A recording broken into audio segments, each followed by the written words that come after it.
네, 차잉원 타이완 총통이 케빈 메카시 미국 하원 의장과 만나자 중국이 반발을 하고 있습니다. 이런 가운데 마크롱 프랑스 대통령이 중국을 방문해 중국 지도부와 경제협력 확대 방안을 논의하고 있습니다. 강성웅 해설위원 실장과 조금 더 자세히 알아보겠습니다. 어서 오십시오. 네, 의전서열 3이라고 하더라고요. 네, 하원 의장.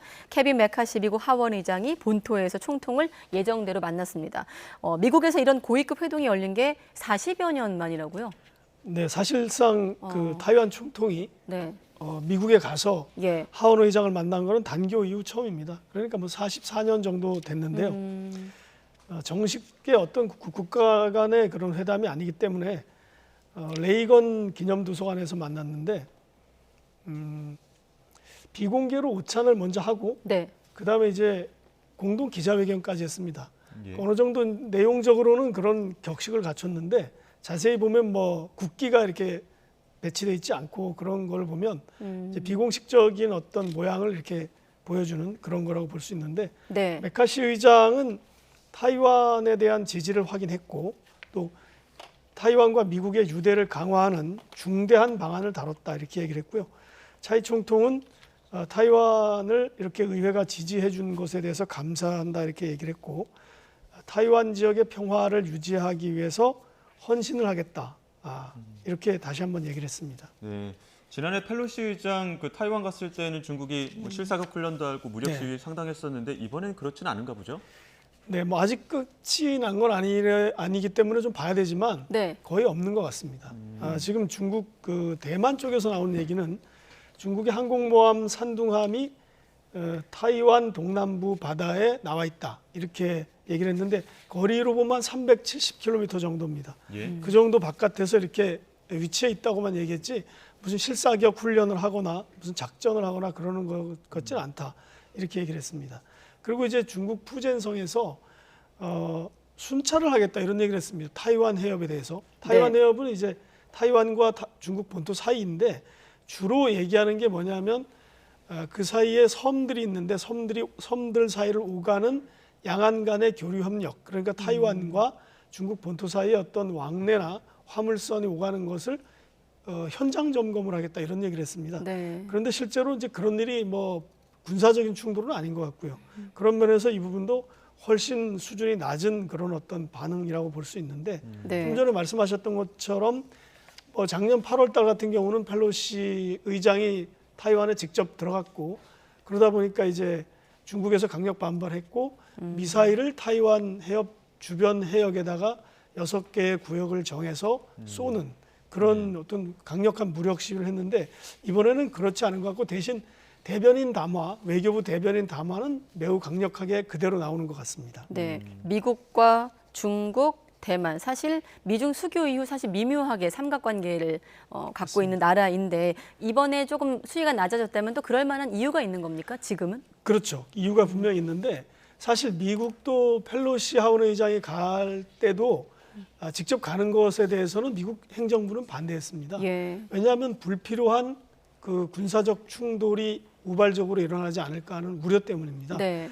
이번에도 그렇게 미국 행정부는 이걸 지지하지 않았을 겁니다.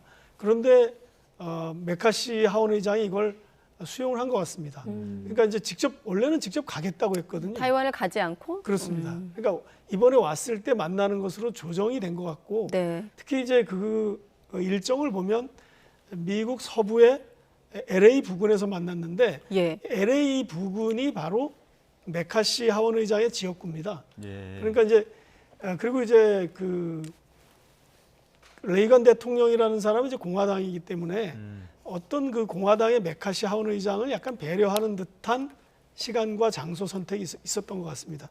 예. 그래서 미국도 이제 어느 정도 우발적인 충돌을 예방하는 차원에서 이걸 정리한 것 같고 메카시 의장은 또 이런 얘기도 했습니다. 이 끝나고 나서 이 기자회견장에서 중국이 내가 어디를 가서 누구를 만나는지 이래저래라 말할 자격이 있는가? 없다. 예. 그렇게 얘기를 하면서 다만 현재로서는 대만에 갈 계획은 없다. 이렇게 얘기를 했습니다. 뭐 중국은 지난번에도 말씀드린 것 같은데 현재 잘못 그 무력 시위를 했다가는 민진당 그러니까 차잉원 총통과 그 집권당에 대한 지지만 높여주는 꼴이 날 거다라는 우려를 하고 있습니다. 그러니까 내년 1월에 총통 선거가 있는데 잘못하면은 또 민진당 후보가 당선될 것 같은 걱정이 들고요. 네. 또 아시겠지만 마크롱 프랑스 대통령이 현재 중국을 방문 중입니다. 예. 이런 상황에서 타이완에서 무력 시위를 한다. 좀 앞뒤가 맞지 않기 때문에 그러네요. 전체적으로 서로 자제하는 것 같습니다. 지금 화면에도 나오지만 마크롱 대통령 어제 베이징 도착했는데 네. 방문 목적은 뭡니까? 전체적으로는 뭐 경제 협력입니다. 예. 그러니까 지금 프랑스든 중국이든 서로 이제 경제적으로 굉장히 어려운 상황이기 때문에 마크롱 대통령이 먼저 가서 경제 협력을 하자 이런 얘기를 하는 것 같고요. 물론 죄송합니다.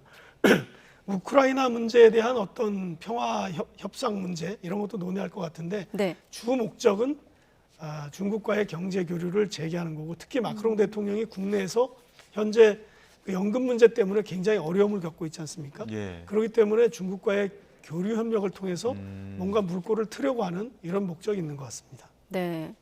미국에서 차이완 총통을 만나고 있는 시점에서 프랑스 마크롱 대통령이 베이징에 도착했다. 좀 여러 가지 생각이 복잡해지는데 일단 중국은 우크라이나 전쟁에서 사실상 러시아 편을 들고 있거든요. 그런데 프랑스가 중국과 너무 가까워지는 것 아닌가 이런 생각도 들고 어떤 겁니까? 맞습니다. 그러니까 중국 입장에서는 이번 기회에 서방에서 예. 프랑스와 미국의 틈을 벌리는 그런 시도를 하는 것으로 이해를 할 수 있고요. 예.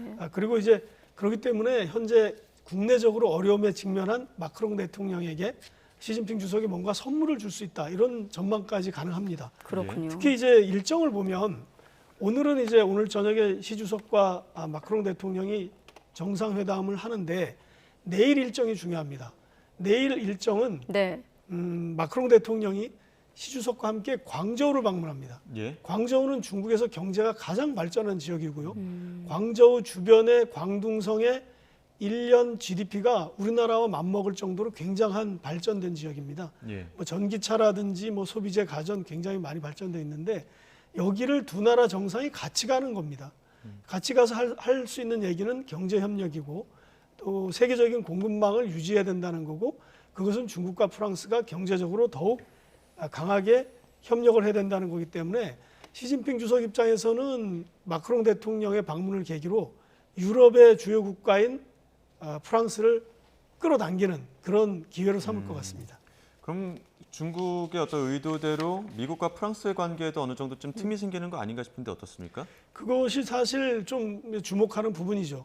그러니까 사실 그렇기 때문에 마크롱 대통령이 출발하기 전에 바이든 대통령과 전화 통화를 했습니다. 예. 네. 그 전반적인 얘기를 했겠죠. 뭐 우크라이나 문제도 얘기했고 중국과의 대화를 어떻게 할 것인가도 얘기했을 텐데 양국 그러니까 프랑스와 미국이 발표한 성명을 보면 약간의 차이가 납니다. 그러니까 프랑스는 가서 중국이 우크라이나 전쟁에서 긍정적 기여를 할 수 있도록 촉구를 하고 끌어내겠다 이런 얘기를 했다 이렇게 발표를 했는데 미국에서는 그런 얘기를 빼고 마크롱 대통령이 가서 마크롱 대통령과 바이든 대통령은 우크라이나에 대한 변함없는 확고한 지지에 대해서 얘기했다 이렇게만 얘기를 한 겁니다. 그러니까 미국과 프랑스가 약간의 어떤 간극이 있는 건 사실인 것 같고요.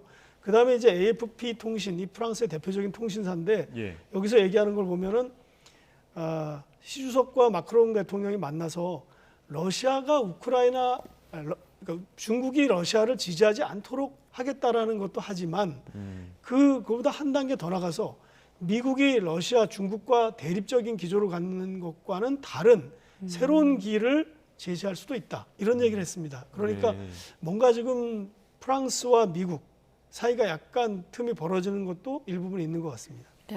자, 그러면 이런 상황에서 마크롱 대통령이 우크라이나 전쟁 관련해서 시 주석한테 뭔가를 좀 요구하기가 그렇게 간단해 보이진 않거든요. 맞습니다.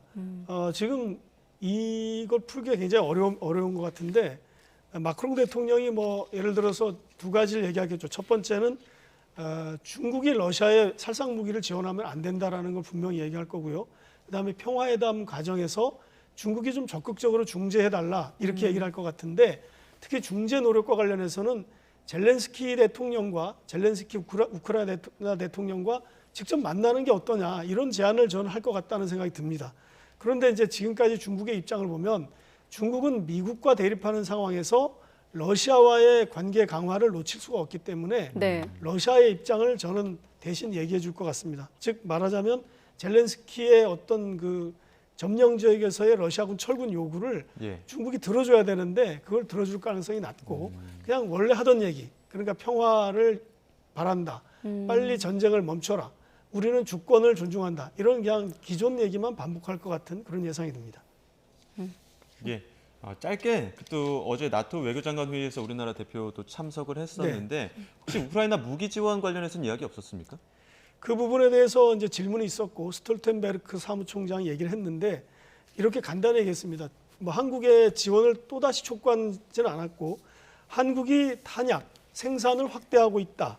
이것을 분명히 입장을 밝혔는데 그 부분을 환영한다고 얘기했습니다. 말하자면 한국이 탄약 생산을 확대하면 나토 동맹국에게 탄약이 이렇게 수출될 수 있고 그것을 이제 다시 나토 동맹국들이 우크라이나에 지원할 수 있는 우회 지원이 가능하다라는 얘기를 시사를 했는데 네. 어제 나온 얘기 중에 하나는 오는 7월에 나토가 또 정상회의를 여는데 이번에는 리투아니아의 빌뉴스라는 데서 열립니다. 거기에 한국도 초청했다 이런 얘기를 했습니다. 한국뿐만 아니라 일본, 호주, 뉴질랜드 이렇게 아시아의 4개 어떤 파트너 국가를 7월 나토 정상회의에 또 초청을 했다 이런 사실을 밝히기도 했습니다.